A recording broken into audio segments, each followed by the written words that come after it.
How to open up Microsoft Store in your Windows. Hey everybody, in today's video we are going to provide you all the ways to open up Microsoft Store in your Windows. So let's just get started. So one of the fastest is clicking on the start button, this one right here, and then just type in Microsoft Store and you can open it up by clicking on open from the results that appears on your screen. This is one of the methods.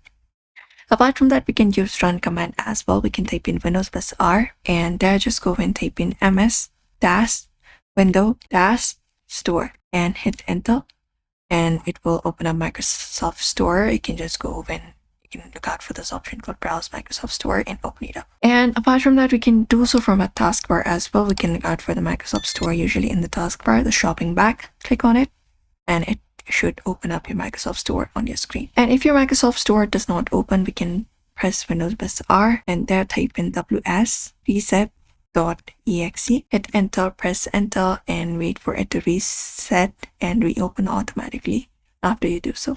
And that's it. Those are probably some of the methods available if you want to open Microsoft Store in Windows.